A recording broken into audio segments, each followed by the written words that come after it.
ہمارے سرکار اسلامی بھائی نے بہت پیارا کلام لکھا. دنیا کا یہ دستور ہے، یاد رکھیے گا، کہ جس کا کھاتے ہیں نا پھر اس کے گن گاتے ہیں. تو ہم تو صدقہ ہی اپنے آقا کا کھاتے ہیں.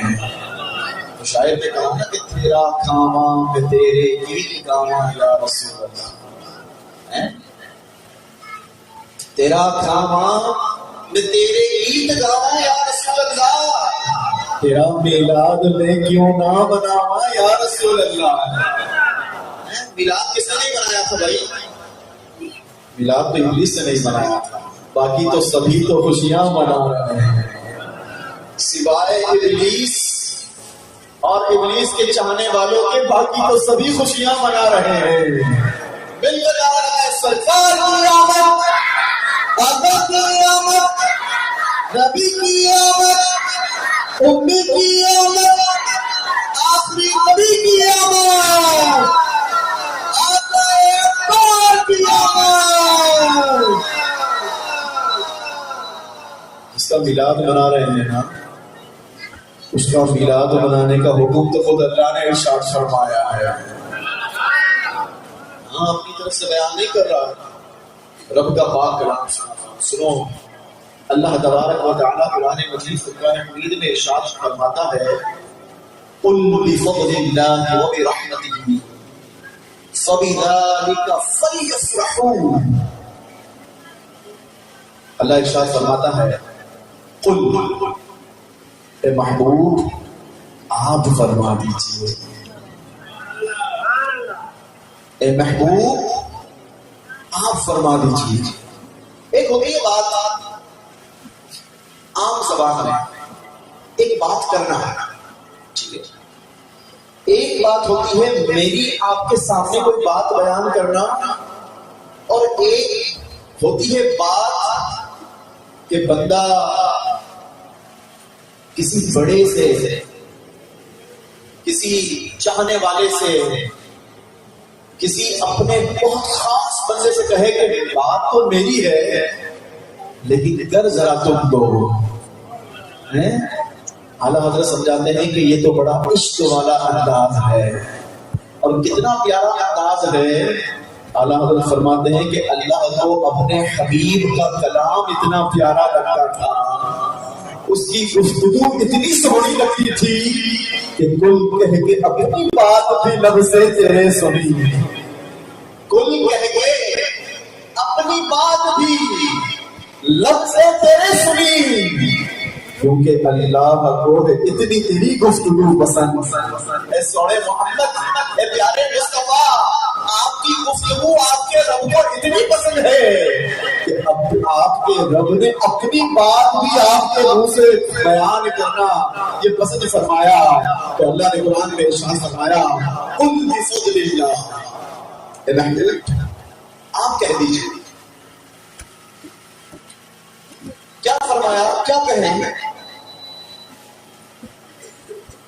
قل بفضل اللہ، کہ جب اللہ کا فضل ہو، وہ بھی رحمت ہی، اور اس کی رحمت ملے، فَبِذَلِكَ فَلْيَفْرَحُوا، تو پھر چاہیے کہ اس فضل ملنے پر، اس رحمت ملنے پر خوشی منائی جائے. کیا کرنا چاہیے؟ اللہ کا قرآن سناتا ہوں، اللہ کا قرآن سنا رہا ہوں آپ کے سامنے، اپنی باتیں نہیں کر رہا. اللہ نے ارشاد فرمایا قل بفضل اللہ وبرحمتہ فبذلک فلیفرحوا، کہ جب اللہ کا فضل ملے، اس کی رحمت ملے، تو پھر چاہیے کہ خوشی منائیں. اور جو خوشی منائیں گے نا، سنو سنو اے خوشی منانے والوں، اے آقا کا میلاد منانے والوں، سنو اللہ ان سے کیسا خوش ہوتا ہے جو آقا کے میلاد پر خوشی مناتے ہیں. اللہ ارشاد فرماتا ہے کہ یہ اس سے بہتر ہے فَلْيَفْرَحُوا هُوَ خَيْرٌ مِّمَّا يَجْمَعُونَ، یہ اس سے بہتر ہے جو تم جمع کرتے ہو. آج انسان کو اپنی دولت سے بڑا پیار ہوتا ہے نا، پیار ہے نا بھائی دولت سے. ہاں یہ ہماری جنس میں اللہ نے ڈالا ہے، مال کی محبت اللہ نے ڈالی ہے وہ ایک الگ ڈیبیٹ ہے کہ جناب اس سے بچنا چاہیے اور اس سے جو ہے وہ کنارہ کشی کرنی چاہیے، وہ ایک الگ ڈیبیٹ ہے. لیکن مثال کون سی دی؟ جو انسان سب سے زیادہ جس سے محبت کرتا ہے نا، اس کی مثال دی کہ جب اللہ کا فضل ملے اور اس کی رحمت ملے تو چاہیے کہ خوشی مناؤ، اور جو ایسا کرے گا نا وہ ایسا ہوگا کہ جو اپنی دھن دولت سے محبت کرتا ہے، جو وہ جمع کرتا ہے اس سے محبت کرتا ہے، یہ اس سے بھی بہتر ہے جو اس کے رب کی فضل اور اس کی رحمت ملنے پر خوشی منائی جائے. اب ہو سکتا ہے کہ جناب کوئی آپ سے سوال کر دے کہ بھائی اللہ نے جو ارشاد فرمایا ہے وہ تو اپنا فضل ملنے پر ارشاد فرمایا ہے، رسول ملنے پر تو نہیں فرمایا. کیا ملنے پر فرمایا ہے؟ فضل ملے تو خوشی منانی ہے، رحمت ملے تو خوشی منانی ہے نا. نبی ملے تو خوشی منانی ہے، کہاں لکھا ہے؟ تو اسے کہنا وہ بھی آؤ قرآن سے سناتا ہوں. کوئی حکایت نہیں سنا رہا، کوئی تمہیں واقعہ نہیں سنا رہا، کوئی خواب نہیں سنا رہا، آؤ رب کا کلام سناتا ہوں. اللہ تبارک و تعالیٰ کے یہ پاک کلام ہمیں بھی بتا دے کہ ہم اپنے آقا کی جو خوشی مناتے ہیں، آقا کا جو میلاد مناتے ہیں، کیا ہم صحیح کرتے ہیں یا نہیں کرتے؟ کیونکہ اللہ نے تو قرآن میں یہ ارشاد فرمایا ہے کہ جب اللہ کا فضل ملے، اس کی رحمت ملے تو خوشی منانی ہے. تو قرآن جواب دیتا ہے سنو سنو اے خوشی منانے والوں، تمہیں تو ڈبل خوشی منانی چاہیے، کیونکہ رب نے تو فرمایا ہے کہ جب رحمت ملے تو خوشی منانی ہے، اور تم تو جس کی خوشی منا رہے ہو نا وہ صرف رحمت نہیں ہے بلکہ وہ تو وما ارسلناک الا رحمۃ للعالمین ہے. کون ہے؟ صرف رحمت نہیں ہے بلکہ کون ہے؟ رحمت للعالمین ہے. اللہ اکبر. جس کی دو بوند ہے، دو سرو سلسبیل ہے وہ رحمت کا دریا. ہمارا نبی ہے وہ رحمت کا دریا. اب سنو میرے پیچھے اور پیارے اسلامی بھائیوں، ہو سکتا ہے کہ کوئی آپ سے یہ سوال کر دے، میں ٹاپک کو کچھ اور لے کر نکلا تھا لیکن مجھے گاڑی میں بتایا گیا کہ کچھ میلاد منانے کے حوالے سے بھی ہماری رہنمائی ہو جائے. ہمارے اسلامی بھائیوں کو اگر ہو سکتا ہے کوئی شیطانی قسم کے لوگ ملتے ہو، ذہن میں وسوسے ڈالتے ہو کہ بھائی اتنا میلاد کا خرچہ کرنا، اتنی سجاوٹ کرنا، اتنی لائٹیں لگانا، گھروں کو سجانا، نئے کپڑے پہننا، اس سے تو بہتر ہے کسی غریب کی بچی کی شادی کروا دو. یہ سب کیوں کرتے ہو؟ آؤ آؤ اس کا جواب آپ کے سامنے سنا رہا ہوں. اللہ نے کیا ارشاد فرمایا کہ جب اس کا فضل ملے، اس کی رحمت ملے تو ہم نے کیا کرنا ہے؟ خوشی منانی ہے. تو ہم صرف رحمت کی خوشی نہیں منا رہے بلکہ ہم کس کی خوشی منا رہے ہیں؟ رحمت للعالمین کی خوشی منا رہے ہیں.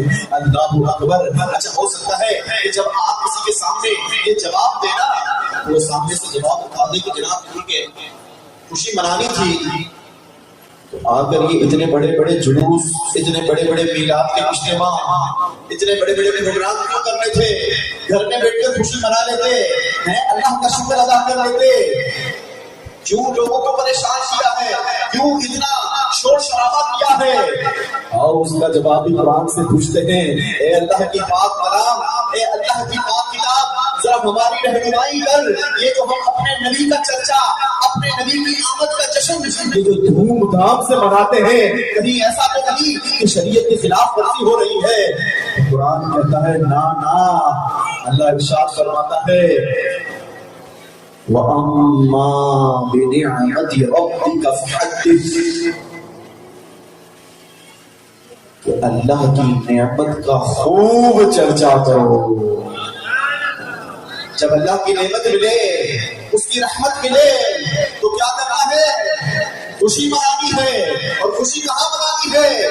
قرآن کہتا ہے کہ جب نعمت ملی ہے نا تو جتنی بڑی نعمت ملی ہے اتنی بڑی خوشی منانی ہے۔ تو بھائی ہم یہاں پر آئے ہیں، اتنی بڑی نعمت ہے، تو اعلیٰ حضرت سمجھاتے ہیں کہ زمین و زماں تمہارے لیے، مکین و مکا تمہارے لیے، چنی و چنا تمہارے لیے، آقا بنے دو جہاں تمہارے لیے، کہن میں زباں تمہارے لیے، بدن میں بھیجا تمہارے لیے، ہم آئے یہاں تمہارے لیے، آقا اٹھے بھی وہاں تمہارے لیے۔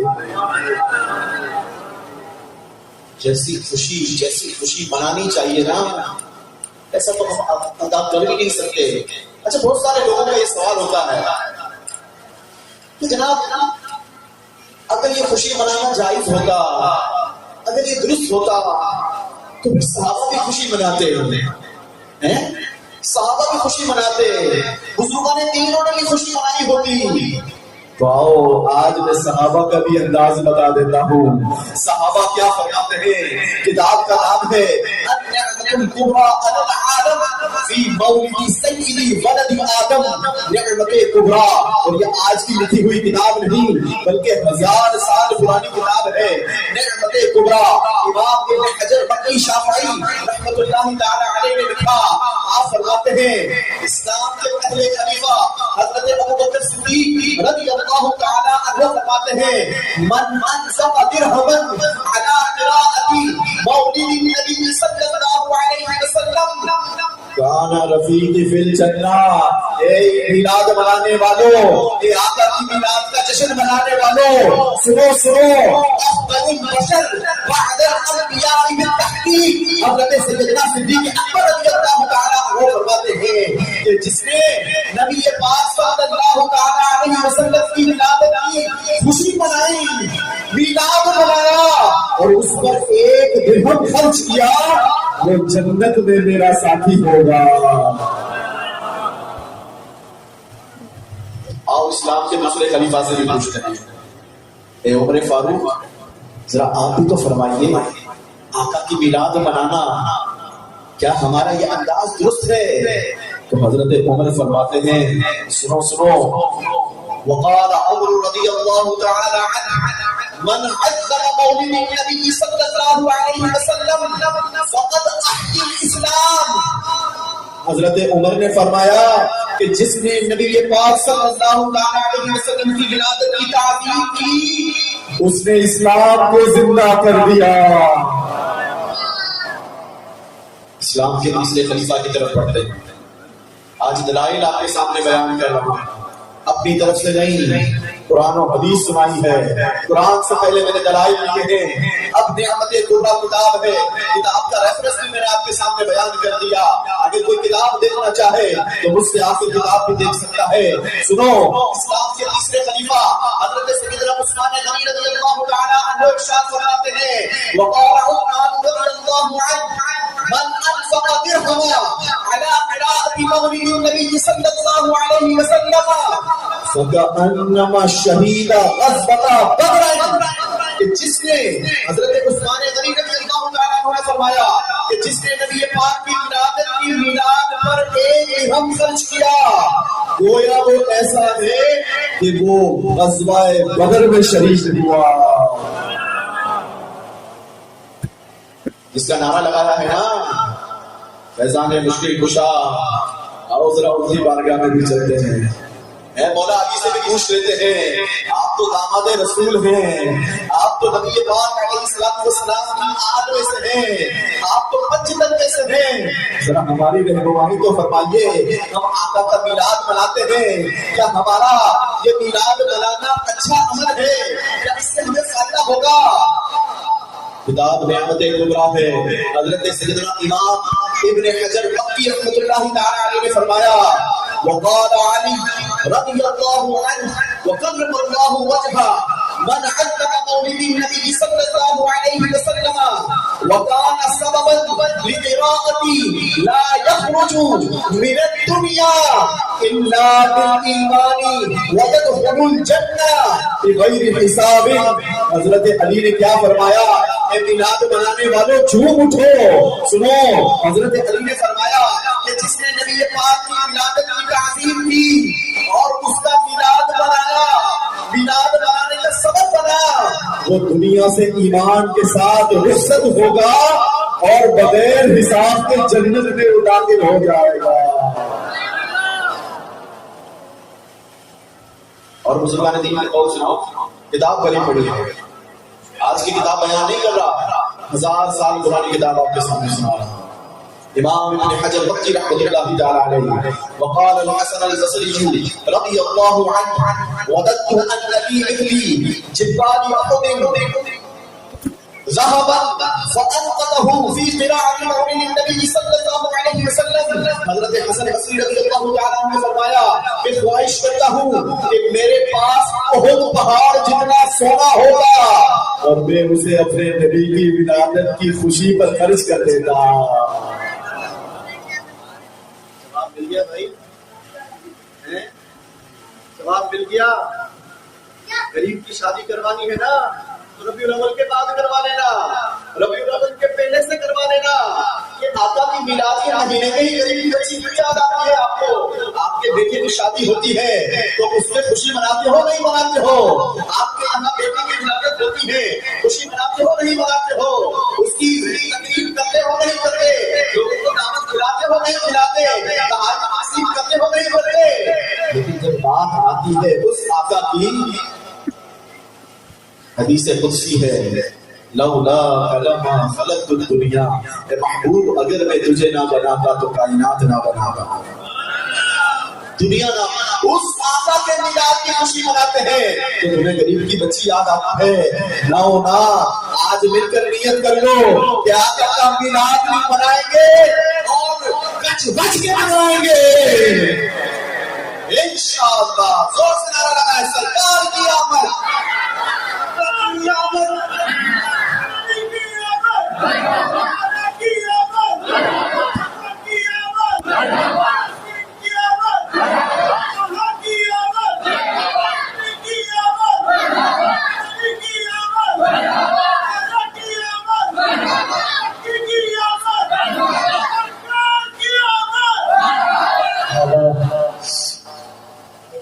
صرف آقا کی میلاد نہیں منانے کے لیے جمع ہوئے ہیں نا, وہ اتنے سونے آقا ہے کہ اللہ قرآن میں ارشاد فرماتا ہے وَإِنَّكَ لَعَلَىٰ خُلُقٍ عَظِيمٍ. اللہ نے ارشاد فرمایا کہ تمہاری خوبی بڑی شان کی ہے, تمہارا اخلاق بڑا کمال کا ہے. نبی پاک علیہ السلام کا اخلاق کریمہ کتنا خوبصورت تھا, کتنا حسین تھا.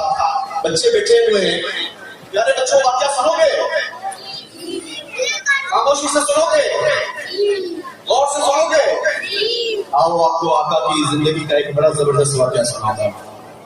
ٹھیک ہے, غور سے سننا ہے اور صرف سننا نہیں ہے بلکہ اس پر عمل کی نیت بھی ہے انشاءاللہ. واقعہ ہے نبی پاک علیہ السلام سے مبارک دور کا. تو آقا کریم علیہ السلام کے دور میں زید بن ثعلبہ نامی ایک یہودی عالم تھا. ایک بار نبی پاک علیہ السلام نے ان سے کھجوریں خریدی. اب جب کھجوریں خریدی نا تو وہ ڈیل, وہ جو بزنس ہوا تھا وہ ہوا تھا ادھار میں. ٹھیک ہے, اب نبی پاک علیہ السلام نے ادھار میں کھجوریں خرید لی اور ایک ٹائم فریم سیٹ ہو گیا کہ جناب کتنے عرصے کے بعد لوٹا دی جائے گی, کھجور لوٹا دی جائے گی یا اس کی اماؤنٹ لوٹا دی جائے گی جو اس وقت طے ہوا ہوگا. تو یہ بزنس ڈیل ہو گئی. کچھ عرصہ گزر گیا اور ابھی اس ڈیل کا ٹائم پورا نہیں ہوا تھا. مثال کے طور پہ 2 مہینے کا ہم نے کسی کو کوئی چیز ادھار بیچی کہ بھائی اس کی پیمنٹ آپ 60 دن کے بعد دے دیجیے گا یا یہ چیز مجھے 60 دن کے بعد واپس دے دیجیے گا. اب کوئی 55 دن گزرنے کے بعد آپ کے پاس آ کر کہے کہ بھائی مجھے میری وہ چیز واپس کرو, تو آپ کیا کہیں گے؟ کیا کہیں گے؟ بھائی ابھی تو ٹائم باقی ہے, آج سے کیوں تنگ کرنا شروع کر دیا ہے؟ اب سنو, وہ جو زید بن ثعلبہ تھا نا, وہ تھا تو یہودیوں کا بڑا عالم. اب ڈیل اس سے ہوئی تھی, اس نے کھجوریں دی اور ابھی مدت پوری نہیں ہوئی تھی, 2-3 دن باقی تھے. کہ وہ ایک ایسے مجمع میں آ کر کھڑا رہ گیا کہ جہاں پر نبی پاک صلی اللہ علیہ وسلم اپنے دیگر صحابہ کے ساتھ جلوہ افروز تھے، اور آ کر اس نے شور شرابہ شروع کیا، اے محمد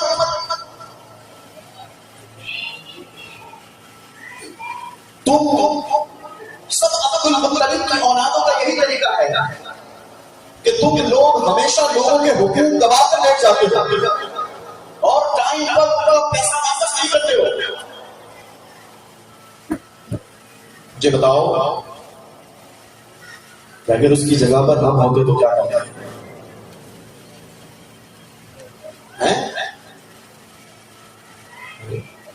بات کرنے کی تمیز نہیں ہے؟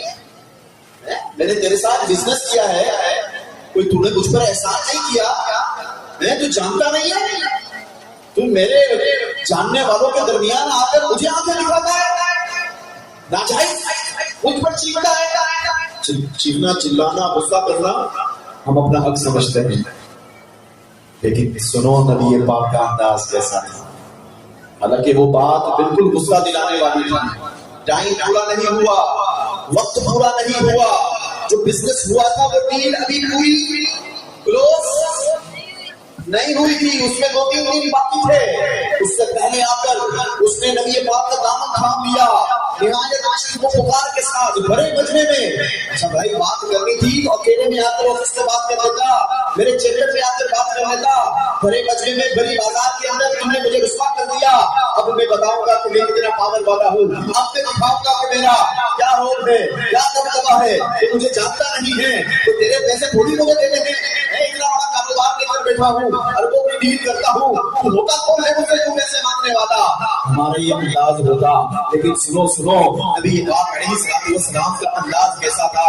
اللہ اکبر، جب یہ معاملہ ہوا تو وہاں پر صحابہ بھی موجود تھے، اور وہ صحابی حضرت سیدنا عمر فاروق اعظم رضی اللہ تعالیٰ عنہ، جب آپ نے یہ منظر دیکھا تو آپ تو صرف خواہ ہو گئے، آپ نہایت غضبناک اور زہریلی نظروں کے ساتھ اس آنے والے کو ڈھونڈنے لگے، اور ڈھونڈنا بنتا بھی تھا، کیونکہ یہ عمر کون تھا؟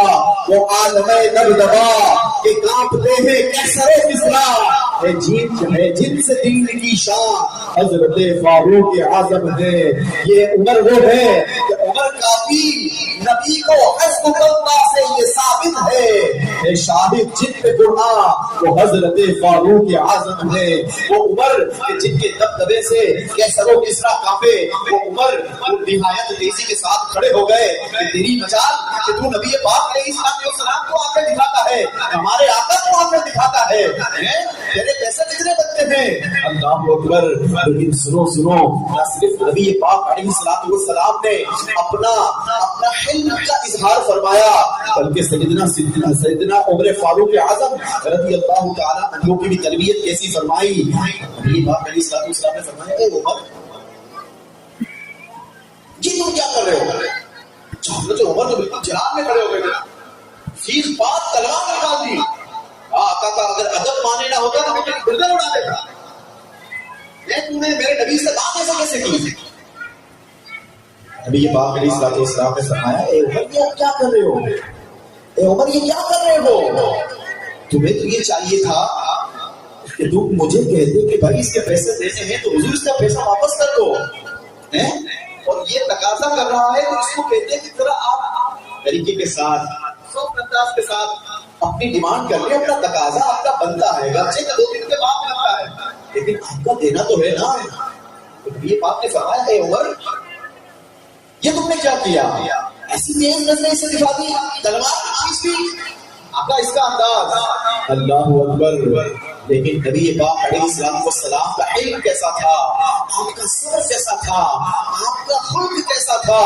اللہ اکبر۔ میرے پیچھے اور پیارے اسلامی بھائیوں سنو، نبی پاک علیہ السلام نے حضرت عمر سے فرمایا، اے عمر جاؤ اور اسے اس کے حصے کی کھجوریں بھی دے دو، اور سنو اس سے کچھ زیادہ دے دینا۔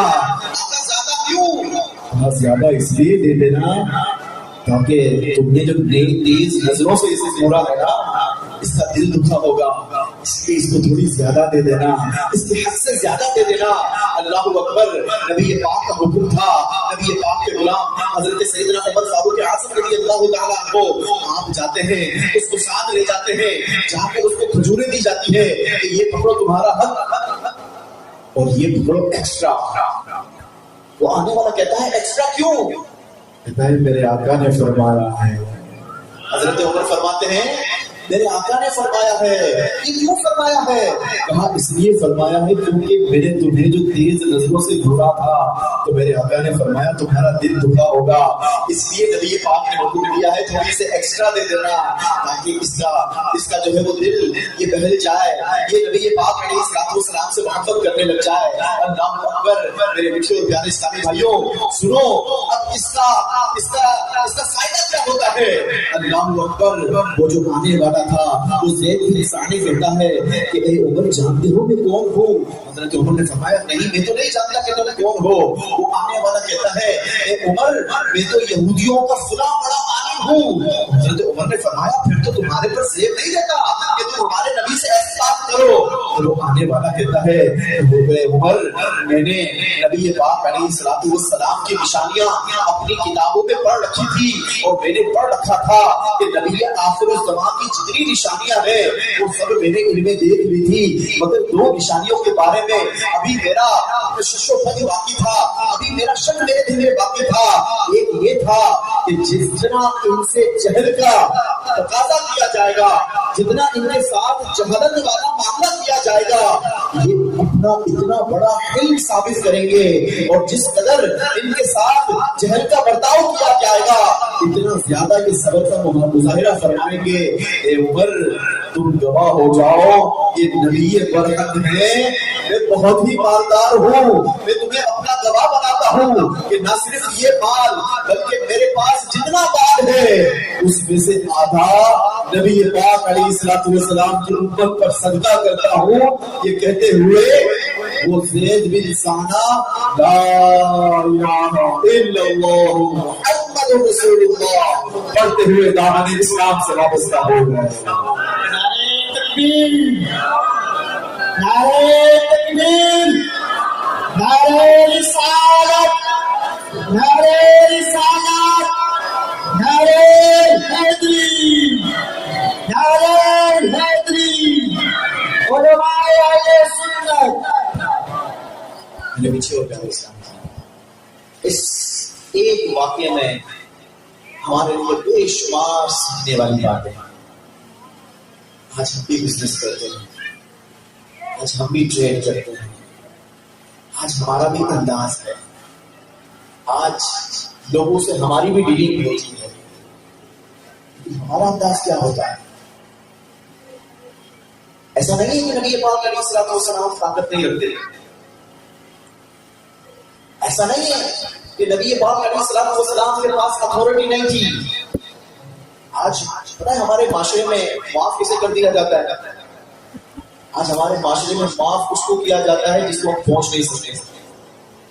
ہم کو پتا ہے نا کہ ہم سے زیادہ طاقتور ہے کہ بندہ کہتا ہے نہیں نہیں میں نے بس معاف کر دیا، باقی اگر کوئی کمزور ہمارے ہاتھ میں آ جائے تو پھر بندہ کہتا ہے کہ تجھے بتاؤں گا پاور کیا ہوتا ہے۔ ہمارے معاشرے میں یہ عالم ہر پاورفل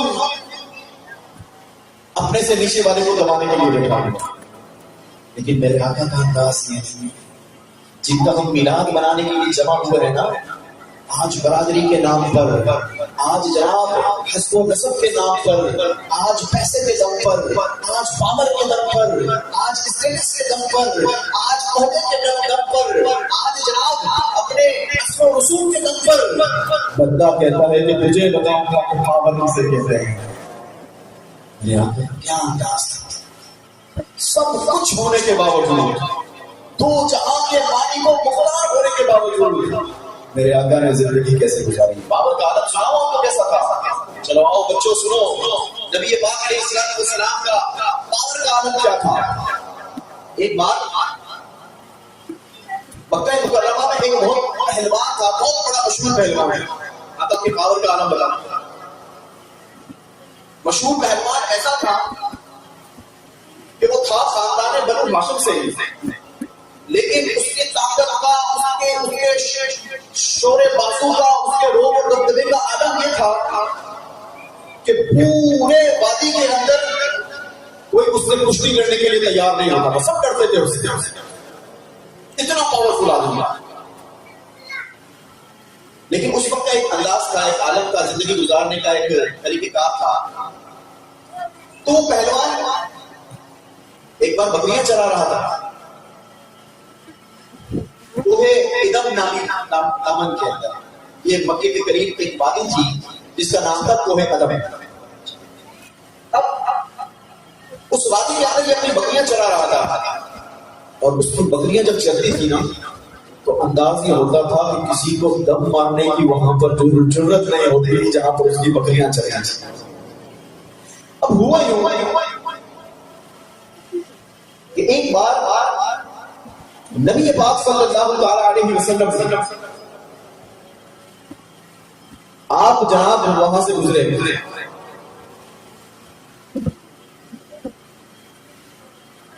تو جیسے ہی نبی پاک علیہ السلام کا وہاں سے گزر ہوا، حضور کا ایک انداز تھا کہ آپ ہر ایک کو اسلام کی دعوت دیا کرتے تھے۔ نبی پاک علیہ السلام نے اس پہلوان کو بھی اسلام کی دعوت دی۔ اچھا وہ تھا قریشی، حالانکہ بنو قریش سے تھا، لیکن نبی پاک علیہ السلام کا سخت ترین دشمن، جس کو کہتے ہیں نا بہت خطرناک دشمن۔ تو اب جیسے ہی اس نے دیکھا، سنا، سمجھا کہ بھائی یہ تو وہی ہے کہ جن کا آج مکے میں بہت زیادہ شہرہ ہے اور لوگ کلمہ پڑھ رہے ہیں، تو وہ سیکھا ہو گیا، تکبر کے نشے میں بولا، یا محمد انت الذی تشتیز آلہتنا، یعنی اے محمد آپ وہی ہیں جو ہمارے معبودوں کو برا کرتے ہیں۔ اس کے بعد اس کا انداز اور زیادہ سخت ہو گیا، مزید تیکھی تیکھی باتیں کرنے لگا، کہنے لگا کہ اے محمد آپ ہمارے معبودوں کو نیچا اور کمزور کہتے ہیں اور اپنے خدا کی بڑائی بیان کرتے ہیں۔ اگر میرا آپ کے ساتھ خاندانی رشتہ نہ ہوتا تو آج میں آپ کا کام تمام کر دیتا، لیکن میں آپ کو یہاں سے ایسے ہی نہیں جانے دوں گا، آپ کو میرے ساتھ کشتی لڑنی ہے۔ کیا لڑنی ہوگی؟ آج اگر امام صاحب کو کوئی پکڑ کر کہہ دے میں امام صاحب ایسے نہیں جانے دوں گا، میں آپ کے علاقے کا کوئی مشہور پہلوان ہو اور مجھے ہی پکڑ لے، میں بیان کرنے آیا ہوں نا، ادھر آؤں، میرے سے کشتی لڑنی ہوگی، کیا کہیں گے بھائی ہم پہلوان تو ہے نہیں، ہم اکھاڑے میں اترے، ہمارے اندر اتنی طاقت تو ہے نہیں، ہمارا انداز کچھ اور ہے۔ لیکن سنو نبی پاک علیہ السلام فزیکل آپ کے پاس کیسی اتھارٹی تھی، کیسی طاقت تھی، کیسا پاور تھا۔ نبی پاک علیہ السلام نے اس کا چیلنج قبول کر لیا، کہا ٹھیک ہے میں تجھ سے کشتی لڑوں گا، لیکن بلکہ اس نے خود ہی نے کہا کہ آپ کو مجھ سے کشتی لڑنی ہوگی، اور اگر آپ نے مجھے پچھاڑ دیا تو میں آپ کو 10 بکریاں دوں گا۔ کیا دوں گا؟ 10 بکریاں دوں گا۔ اب جناب نبی پاک علیہ السلام نے اس کا چیلنج قبول فرما لیا۔ اب کشتی کا آغاز ہوتا ہے، وہ تو تھا پہلوان، ٹھیک ہے، طاقتور تھا، وہ اکھاڑے میں آتا ہے، میدان میں اترتا ہے، نبی پاک علیہ السلام اس کے سامنے۔ اب حضور علیہ السلام نے اپنا ہاتھ بڑھایا، کشتی شروع ہوگی نا، تو حضور نے اپنا ہاتھ بڑھایا، جیسے ہی ہاتھ بڑھایا اس نے بھی اپنا ہاتھ آگے بڑھایا۔ نبی پاک علیہ السلام کے ہاتھوں میں اس کا ہاتھ آنا تھا کہ حضور نے اس کا ہاتھ پکڑ کر اس کو یوں ہوا میں اچھالا اور زمین پر چیخ مار دیا۔ اچھا وہ شوق کہ میں مکے کا مشہور پہلوان، کہ مجھ سے لڑنا بڑے بڑے پہلوان مجھ سے ڈرتے ہیں، اور یہ محمد کہتا ہے کہ نہیں یہ 10 بکریاں میں دے دوں گا، لیکن یہ مجھے سمجھ نہیں آیا۔ کشتی ایک مرتبہ پھر ہو، ایک مرتبہ پھر ہو، ٹھیک ہے جناب۔ اب سنو دوسری بات، آپ علیہ السلام نے رکانہ کے ہاتھوں میں اپنا ہاتھ لیا، اس کا پنجہ مڑوڑا، رکانہ کے ہوش اڑ گئے اور وہ درد سے تڑپنے لگا۔ آپ علیہ السلام نے اسے دھکا دیا تو وہ خشک پتے کی طرح زمین پر گر گیا۔ رکانہ قوم کی طاقت اپنے بازو کا جو ناز تھا وہ سوچ بھی نہیں سکتا تھا کہ صادق و امین یعنی سچے اور امانت دار رسول یوں چند لمحوں میں مجھے اس طریقے سے نیچے دکھا دیں گے۔ جو کچھ ہوا اس کی توقع سے اس کے برعکس تھا، لیکن رکانہ نے اس پر بھی اتفاق نہ کیا، بلکہ یہ کہتا ہے کہ نہیں تو اتفاق ہو سکتا ہے، نہیں آپ کا گاؤں لگ گیا، ایک بار پھر کشتی ہوگی، ایک مرتبہ پھر مجھے مقابلہ ہوگا۔ اللہ اکبر۔ سنو، تیسری بار بھی نبی پاک علیہ السلام نے اس کو پکڑا، اس کے ہاتھ کو توڑا اور اس کو زمین پر چت کر دیا۔ وہ رکانہ کہنے لگا اللہ اکبر۔ سنو، اس رکانہ نے کیا کہا؟ اللہ اکبر۔ رکانہ پہلوان کہتا ہے کہ اگر آپ مجھے پچھاڑ دیں تو میں مسلمان ہو جاؤں گا۔ چنانچہ روایتوں میں ملتا ہے، کتاب میں ملتا ہے، دلائل النبوہ شواہد الغنی میں ملتا ہے کہ وہ رکانہ پہلوان اسی وقت نبی پاک علیہ السلام پر کلمہ پڑھ کر ایمان لے آیا۔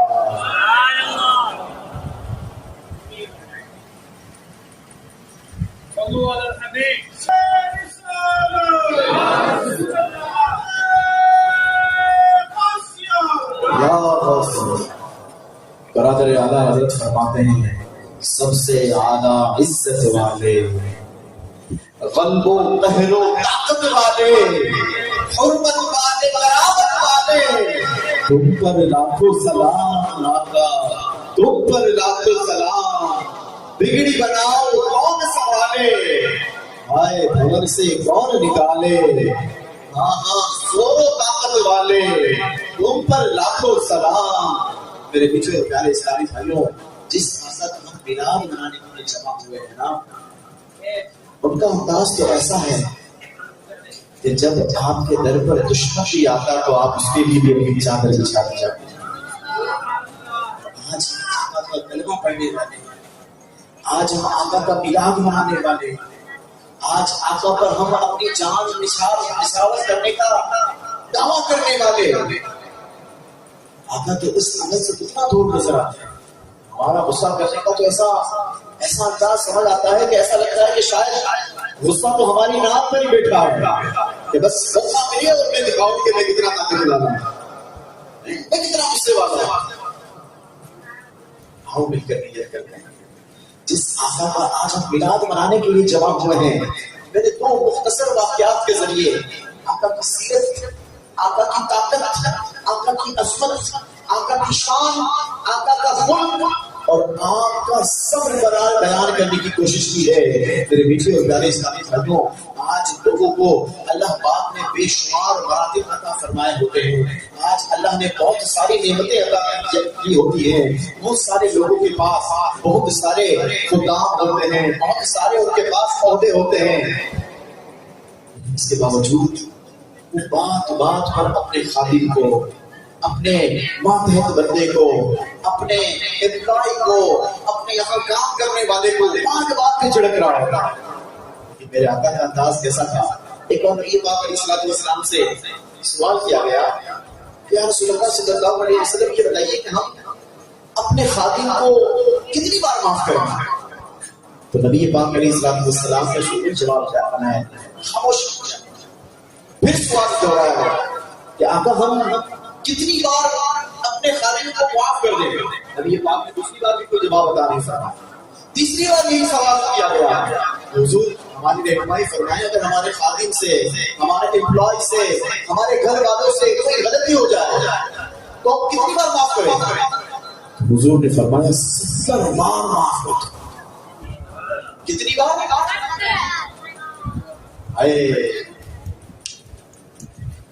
آپ کہیں گے جناب ہم تو امپلائی والے ہیں ہی نہیں، ہمارے تو نیچے کوئی امپلائی نہیں ہے، نہ چوکیدار، نہ گارڈ، نہ جناب ہمارے یہاں پہ کوئی اسٹاف۔ آپ کے گھر والے تو ہیں، اپنے گھر والوں کو ہم کتنی بار معاف کرتے ہیں؟ کبھی غور کیا ہمارا غصہ کتنی جلدی، ہمارا کیا انداز ہے؟ تھوڑا سا سالن میں نمک زیادہ ہو گیا، فوراً سے لال بگڑ ہوگا، تھوڑی سی روٹی کچی رہ گئی، فوراً سے ہمارا انداز چینج ہو جاتا ہے، تھوڑا سا کھانا کچا رہ گیا، فوراً سے ہمارا انداز چینج ہو جاتا ہے، تھوڑی سی بات ہمارے مزاج کے خلاف ہو گئی، ہمارا انداز چینج ہو جاتا ہے۔ اپنے گھر والوں کے ساتھ ہمارا کیا انداز ہے، ذرا غور کرو۔ نبی پاک علیہ الصلوۃ والسلام جس کا میلاد منانے کے لیے جمع ہوئے ہیں نا، سنو اس کا انداز کیا تھا۔ نبی پاک علیہ الصلوۃ والسلام ارشاد فرماتے ہیں کہ میں تم تمام لوگوں سے اچھا ہوں اور اپنے گھر والوں سے اس سے زیادہ اچھا ہوں۔ خیرکم خیرکم من اہلی وانا خیرکم من اہلی۔ اپنے گھر والوں کے ساتھ نبی پاک علیہ الصلوۃ والسلام کا انداز کیسا خوبصورت ہوتا تھا کہ نبی پاک علیہ الصلوۃ والسلام اپنے جوتے مبارک کو آپ خود گانٹھ لیا کرتے تھے۔ آج ہم گھر میں جاتے ہیں کام کاج کر کے تو ہمیں پانی بھی اپنے بیڈ پر چاہیے ہوتا ہے۔ ماں بدولت پورے دن کام کر کے آئے، جاب کر کے آئے، پورے دن محنت مزدوری کر کے آئے، اور گھر والوں کا فرض ہے ہمیں پانی پلانا، گھر والوں کا مقام ہے ہم کو کھانا دینا، اور تھوڑی سی دیر ہو گئی تو فوراً سے لال پیل ہو جاتا۔ بہت خوبصورت دکھایا۔ کہتے ہیں کہ ایک آدمی جب اپنے گھر میں گیا تو اس کے لیے دسترخوان لگایا گیا، جیسے کھانا بھی آج کل کا ماحول ہے، جیسے ہی بندہ کا کام بس کا کام کے گھر جاتا ہے تو رات کو کھانا تیار عموماً ملتا ہے۔ جیسے ہی اب اس نے یہ دسترخوان لگایا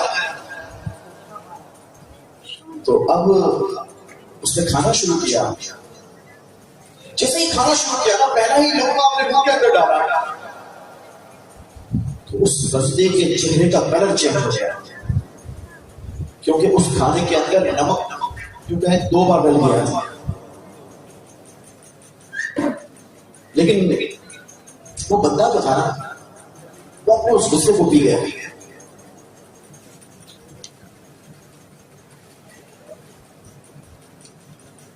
اب ہوا کیا، اب وہ غصہ پی گیا نا، تو اللہ تبارک و تعالی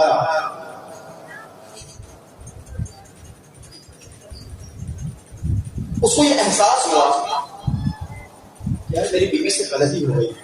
کیا ہو گئی ہے؟ غلطی ہو گئی۔ ظاہر ہے کوئی بھی جان بوجھ کر تو 2 بار نمک نہیں ڈالے گا، تو کہنے لگا کہ یار میری بیوی سے غلطی ہو گئی ہے، تو آج اپنی بیوی کی خطا کو میں معاف کر دیتا ہوں، کیونکہ میں بھی تو روزانہ اتنی خطائیں کرتا ہوں کہ میرا رب بھی تو مجھے معاف کر دیتا ہے۔ وہ شخص اس کے دل میں جیسے ہی یہ آرزو آئی تو اس نے اپنی بیوی کو معاف کر دیا۔ کچھ عرصے کے بعد اس کا انتقال ہو گیا۔ انتقال کے بعد اس کو کسی نے خواب میں دیکھ کر پوچھا کہ اللہ نے تیرے ساتھ کیا معاملہ کیا؟ تو اس نے جواب دیا کہ میرے گناہوں کی تعداد تو بہت زیادہ تھی، لیکن اللہ پاک نے میرے گناہوں کو معاف کر دیا۔ تو اس نے کہا تیرا کون سا کوئی ایسا عمل تھا، کون سا ایسا ریزن بنا، کیا چیز ہوئی کہ جس کی وجہ سے اللہ نے تجھے معاف کر دیا؟ تو وہ کہنے لگا کہ اس دن جب میں دسترخوان پر بیٹھا اور بیٹھ کر جیسے ہی پہلا لقمہ میرے منہ میں گیا تو اس میں نمک اتنا زیادہ تھا کہ میرا دل چاہا کہ میں اس پلیٹ کو اٹھا کر بیوی کے منہ پہ مار دوں، لیکن پھر مجھے خیال آیا کہ میری بیوی سے غلطی ہو گئی ہے، میں آج اسے معاف کر دیتا ہوں، تو میں نے خاموشی سے وہ کھانا کھا لیا۔ بس میری یہ ادا میرے رب کو بڑی پسند آ گئی۔ جب میرا حساب کتاب شروع ہوا تو عذاب کے فرشتے آ گئے اور مجھے عذاب ہونے ہی والا تھا کہ اللہ پاک نے فرمایا کہ میری بندی نے سالن میں نمک زیادہ ڈال دیا تھا تو تو نے اسے معاف کر دیا تھا، جا آج اس کے بدلے میں بھی تجھے معاف کرتا ہوں۔ میرے پیچھے اور پیارے اسلامی اور کریں کہ ہم دن بھر میں کتنی غلطیاں ہیں اور ہمارا رب ہمیں کتنی بار معاف فرماتا ہے۔ اگر ہم اپنی خطاؤں کو صرف مد نظر رکھیں تو شاید جتنے کڑک کپڑے پہن کر ہم گلی میں نکل سکتے ہیں نا، اگر صرف ہماری وہ خطائیں لوگوں کے سامنے ظاہر ہو جائیں نا تو ہم گلی میں نکلنے کے قابل نہ بچیں۔ صرف ہماری وہ خطائیں لوگوں کے سامنے ظاہر ہو جائیں۔ رب اتنا کریم ہے کہ جو ہماری ہر خطا کو معاف بھی فرما دیتا ہے، اس کی پردہ پوشی بھی فرماتا ہے، اور اس کے حبیب کا انداز کتنا خوبصورت، طاقت ہونے کے باوجود، قوت ہونے کے باوجود، قدرت ہونے کے باوجود، پاور ہونے کے باوجود آپ معاف فرمانے کا نہ صرف آپ اظہار فرمائیں بلکہ اس کی ترغیب بھی دلائیں۔ کہ حضور سے پوچھا گیا کہ حضور ہم اپنے ماتحت کو، اپنے غلاموں کو کتنی بار معاف کریں؟ حضور نے ارشاد فرمایا 70 بار۔ اور یہ ترغیب کے لیے بتایا جاتا ہے کہ آپ بہت زیادہ تعداد ہے اس کو کہتے ہیں 70 بار معاف کرو۔ آؤ مل کر نیت کرتے ہیں کہ اس بار جو ہم اپنے آقا کا میلاد منانے کے لیے جمع ہوئے ہیں، یہ میلاد منانا میں نے قرآن و شریعت کے ساتھ، قرآن و حدیث کے ذریعے آپ کے سامنے دلائل کی صورت میں بتایا گیا کہ میلاد منانا بھی جائز اور عین قرآن و شریعت کے مطابق ہے، لیکن جس کا میلاد منایا ہے نا اس کا خلق عظیم بھی میں نے قرآن سے آپ کے سامنے رکھا ہے۔ اللہ ارشاد فرماتا ہے وَإِنَّكَ لَعَلَىٰ خُلُقٍ عَظِيمٍ۔ آؤ مل کر نیت کرتے ہیں کہ اس بار آقا کا میلاد اتنے شاندار انداز کے ساتھ منائیں کہ یہ مہینہ گزر جائے، میلاد کی ایام گزر جائے، ہم سے کوئی آ کر ملاقات کرے اور ہم سے کہے کہ بھائی کیا ہو گیا ہے، خیریت تو ہے، انداز بدل گیا ہے، آپ کے چال چلن تبدیل ہو گئے ہیں، آپ کا رہن سہن، آپ کی گفتگو کرنے کا انداز چینج ہو گیا ہے، تو ہم کہیں کہ دعوت اسلامی کا ایک مبلغ آیا تھا، ہم نے مل کر آقا کے میلاد کا جشن منایا تھا، اور اس دعوت اسلامی کے مبلغ نے ہم سے ایک وعدہ دیا تھا کہ آؤ مل کر ایسی زندگی گزاریں جیسی زندگی میرے آقا کی شریعت میں لکھی ہے، ایسی زندگی گزارنے کا حکم میرے آقا نے اپنی سیرت کے مطابق ہمیں عطا فرمایا ہے۔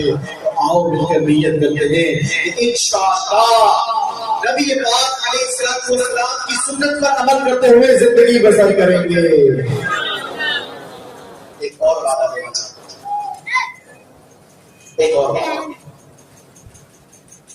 نبی پاک علیہ الصلوۃ والسلام جس آقا کا ہم میلاد منانے کے لیے جمع ہوئے ہیں، اس آقا کی بہت ہی پیاری سنت وہ ہے داڑھی، اور یہ وہ سنت مبارکہ ہے جو مرنے کے بعد بھی مسلمان کے ساتھ قبر میں جاتی ہے۔ اور اعلیٰ حضرت فرماتے ہیں، برادر اعلیٰ حضرت ہمارے بچے ہیں کہ داڑھی جو ہے یہ قبر میں پتہ ہے کیا کام کرے گی؟ کہ کچھ دیر پہلے یہاں پر لائٹ نہیں تھی تو ہم نے انتظام کیا تھا یہاں پر جنریٹر لگایا تھا نا، کیونکہ ہم کو پتا تھا کہ یہاں پر لائٹ چلی جائے گی تو اندھیرا ہو جائے گا، قبر میں بھی اندھیرا ہوگا، قبر میں بھی اندھیرا ہوگا۔ اور قبر کا چراغ کیا ہے؟ فرماتے ہیں لحد میں عشق شہیدی کا داغ لیتے چلے، اندھیری رات تھی چراغ لیتے چلے۔ یہ داڑھی مبارک یہ قبر میں چراغ کا کام کرے۔ یاد رکھیے گا نبی پاک علیہ الصلوۃ والسلام نے ارشاد فرمایا کہ داڑھیوں کو بڑھاؤ اور مونچھوں کو چھوٹا کرو، مونچھوں کو چھوٹا کرو اور داڑھی کو معافی دو یعنی بڑھاؤ۔ آؤ مل کر نیت کرتے ہیں کہ انشاءاللہ آقا کریم علیہ الصلوۃ والسلام کی اس پیاری پیاری سنت ایک مٹھی داڑھی اپنے چہروں پر سجائیں گے۔ بچے بھی آج سے نیت کر لیں انشاءاللہ، جب جوان ہوں گے غلامی رسول میں موت قبول ہونے کا نعرہ لگاتے ہو نا، آؤ مل کر، بہت خوبصورت نعرہ ہے، آؤ مل کر پھر لگاتے ہیں غلامی رسول میں، کیونکہ جو ہونا عشق مصطفیٰ تو زندگی فضول ہے، عشق مصطفیٰ نہیں تو زندگی فضول ہے۔ عشق کا بھی ایک دعویٰ تو نہیں ہونا چاہیے نا، صرف آقا کی پیاری سنت داڑھی بھی چہرے پر سجنی چاہیے۔ آقا نے فرمایا داڑھی کو معافی دو اور میرے دشمن جیسی شکل نہ بنا۔ تو داڑھی بلاتا ہے، نبی پاک علیہ الصلوۃ والسلام نے کیا فرمایا؟ میرے دشمن جیسی شکل نہ بناؤ. تو آؤ مل کر نیت کرتے ہیں کہ انشاءاللہ گردن تو کٹ جائے گی لیکن داڑھی نہیں کٹے گی، اور جو کاٹی ہے اس سے توبہ بھی کر دیں گے انشاءاللہ. اللہ مجھے اور آپ کو عمل کی توفیق نصیب فرمائے. اور اگر آپ کا یہ آج نیت بنی ہے کہ آقا کی سیرت والی زندگی گزارنی ہے، آقا کی سنتوں والی زندگی گزارنی ہے، آقا کا جو صبر تھا، آپ کا جو حلم تھا، آپ کا جو انداز تھا، اس انداز کے ساتھ زندگی گزارنی ہے، تو الحمدللہ اللہ سلامت رکھے ہمارے پاس بہت ہی خوبصورت ماحول دعوت اسلامی کی صورت میں موجود ہے. دعوت اسلامی کے ماحول کو آپ حصہ بن جائیں نا، دعوت اسلامی کے ماحول سے جب وابستہ ہو جائیں گے نا، پھر آپ کو ایک سال انتظار نہیں کرنا پڑے گا کہ میلاد کا مہینہ آئے گا، کوئی مبلغ آئے گا اور آ کر پھر ہمیں کوئی آقا کی سنتیں سکھائے گا، بلکہ دعوت اسلامی آپ کو ہر ہفتے بلکہ ہفتے میں 2-3 بار چارج کرتی رہے گی. آپ اپنے موبائل استعمال کرتے ہو نا، موبائل خریدنے کے بعد بولا تو نہیں جاتا نا، اس کو بار بار اس کو چارج کیا جاتا ہے، روزانہ اس کو چارج کرنے کی ضرورت پڑتی ہے نا. تو اسی طریقے سے سال میں ایک بیان سننے سے زندگی آسانی سے نہیں گزرے گی، بلکہ اس کو بار بار چارج کرنا ہوگا. ہمارے ساتھ دعوت اسلامی کا چارجر لگ جائے گا تو انشاءاللہ یہ آقا کی ہمیں سنتیں بھی سکھاتے رہیں گے اور آقا کی سیرت پر زندگی گزارنے کا ہمیں انداز بھی سکھاتے جائیں گے. تو انشاءاللہ آؤ مل کر نیت کرتے ہیں کہ انشاءاللہ دعوت اسلامی کے ہفتہ وار اجتماعات کی بھی پابندی کریں گے. اللہ مجھے اور آپ کو توفیق نصیب فرمائے. وآخر دعوانا الحمدللہ.